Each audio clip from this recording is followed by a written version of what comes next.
আচ্ছা শেখ আশিক, আমি আপনার সাথে প্রায়ই একটা কথা বলে থাকি যে হামজা চৌধুরী যেদিন বাংলাদেশে পা রেখেছেন বা যেদিন তিনি সিদ্ধান্ত নিলেন যে বাংলাদেশ জাতীয় দলে খেলবেন, সেদিনই কিন্তু বাংলাদেশের ক্রিকেটে বড় ধরনের একটা ধাক্কা এসে পড়েছে।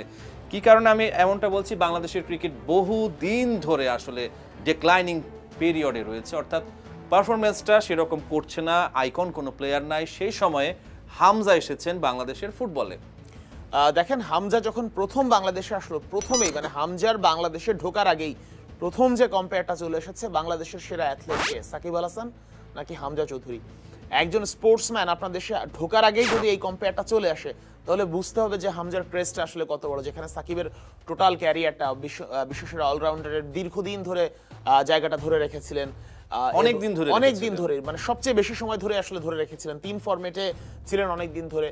তো সেই সাকিবের সাথে যখন দেশে ঢোকার আগে হামজার কম্পেয়ারটা হয়ে যায় এবং কেউ কেউ হামজাকেই এগিয়ে রাখেন অনেক ফ্যান্স, সেক্ষেত্রে আসলে বোঝায় যায় হামজার লেভেলটা আসলে কত বড়। আপনি একটা উদাহরণ আমি দিচ্ছি, সেটা হচ্ছে আফগানিস্তানের সাথে হারলো বাংলাদেশের পর, যখন ওয়েস্ট ইন্ডিজের সঙ্গে ওয়ানডেতে জিতলো, সেকেন্ড ওয়ানডে সম্ভবত, ওই ওয়ানডে বাংলাদেশ যখন জিতলো, এরপরেও কোনো মানে খুব বেশি সোশ্যাল মিডিয়াতে কোনো হাইপ নাই, কোনো আলোচনা নাই, কিংবা ফ্যানদের মধ্যে উন্মাদনা নাই। ঠিক উল্টো দিকে বাংলাদেশ যখন হারলো, হেরে দল বের হচ্ছে ফুটবল টিম, তখনও হামজা ক্রেজে পুরো চারিদিক থেকে প্রকম্পিত হচ্ছে। এই দৃশ্যগুলোই আসলে বলে দেয়, দেখেন যে ফুটবল হচ্ছে বাংলাদেশের আপামর মানুষের খেলা। কিন্তু ওই যে আপনি যে উদাহরণটা দিচ্ছিলেন কিছুক্ষণ আগে, যে ইন্ডিভিজুয়াল স্টার নাই, ফুটবলেও কিন্তু এই আলোচনা হতো যে আমাদের ফুটবলে স্টার নাই, আইকন নাই। একসময় আমরা শুনেছি যে কাজী সালাউদ্দিনের জন্য মাঠে অনেকে খেলা দেখতে যেতেন, সাব্বির পর্যন্ত, মুন্না পর্যন্ত আমাদের কারণে খেলা দেখতে যেতেন। কিন্তু যখন এরপরে জামাল ভুঁইয়া যখন আসলো, তখন অনেকে জামাল ভুঁইয়ার জন্য খেলা দেখতে যান। সেই জায়গা থেকে এরপরে যখন হামজা চৌধুরী চলে আসে, বিগ ব্যাং টাইপের, তখন তো আসলে আপনার মানে বাংলাদেশের ফুটবল ফ্যানরা গত 5 বছর আগে, গত 2-3 বছর আগেও চিন্তা করতে পারেনি, মানে 5 বছর আগে তো চিন্তাই করতে পারেনি যে বাংলাদেশের কোনো ব্লাড ইংলিশ প্রিমিয়ার লিগে খেলবে।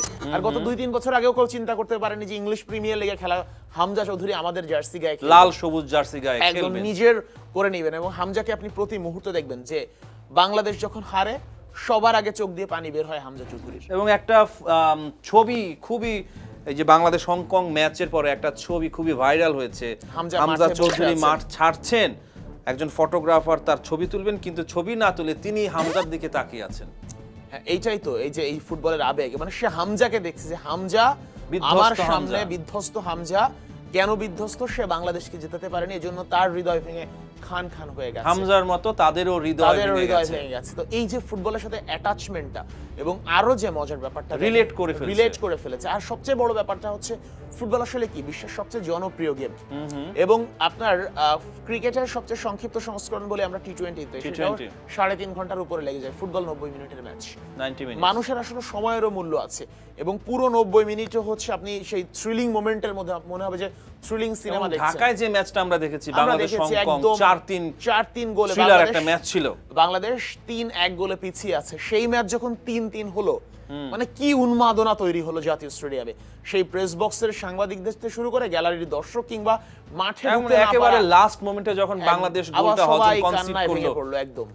তো এই যে রিলেট করাটা, অথচ ক্রিকেটে যখন ওয়েস্ট ইন্ডিজকে হারালো, সিরিজ জিতলো, সেটা নিয়ে কোনো উন্মাদনা নেই। আসলে মানুষ ক্রিকেটের প্রতি তিক্ত না। আসলে দেখেন যে ক্রিকেট মানুষ পছন্দ করে, বাংলাদেশের মানুষ, কিন্তু day by day cricket performance করতে পারছে না। আমি কিছু কথা বলি ক্রিকেট নিয়ে, সেটা হচ্ছে আগে ক্রিকেট অল্প দিতে পেরেছে, কিন্তু এরপরও মানুষ ক্রিকেটকে ভালোবাসতো। কিন্তু আপনার একটা সময় পর মানুষ এই অল্পতে তুষ্ট থাকবে না, আর এখন তো তাদের পারফরম্যান্স দরকার, তারা রেজাল্ট চায়।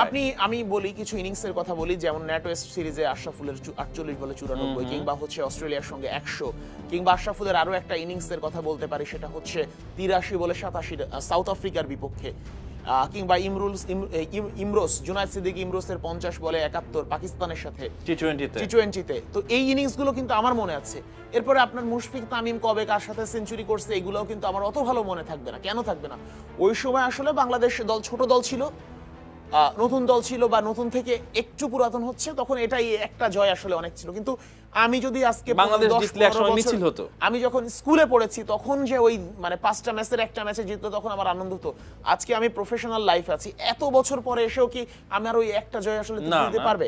সমস্যাটা আসলে এই জায়গায়। আপনার দিন পেরিয়েছে, ফুটবলার ক্রিকেটারদের বেতন বেড়েছে অনেক, সুযোগ সুবিধা জীবনে বেড়েছে। চাকচিক্য এসেছে, কিন্তু আসলে খেলার মান আরো কমেছে। যে কারণে আসলে হামজা চৌধুরী এখন হচ্ছে বাংলাদেশে যখন আসলেন, তখন ওই হামজাকে আঁকড়ে ধরে খেলাপ্রিয় মানুষগুলো আসলে যে হামজা, এখন আমরা আসলে হামজাতে মাতবো, এখন আমরা ফুটবলে মাতবো, ক্রিকেট দিয়ে আসলে ক্রিকেটে তো কোনো আইকন এখন নেই। ক্রিকেটের সময় ফুরিয়ে গেছে।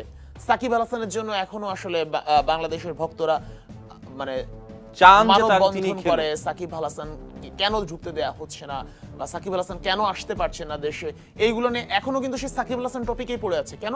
সাকিব আল হাসান স্টার, কিন্তু আরেকজন সাকিব আল হাসান যদি তৈরি হতো, কিংবা আরেকজন সুপারস্টার যদি তার তৈরি হতো, মানেরও কোনো তার ক্রিকেটার যদি কাছাকাছি থাকতো। মানেরও যদি তৈরি হতো, তখন কিন্তু তার জন্য হলেও মানুষ মাঠে যেতে চাইতো। চট্টগ্রামে আমরা দেখলাম প্রথম দিন অনেক দর্শক হয়েছে, টিকিট কালোবাজারি হচ্ছে, পরের ম্যাচে ঢোকার কেউ নাই। এটাই হচ্ছে সমস্যা।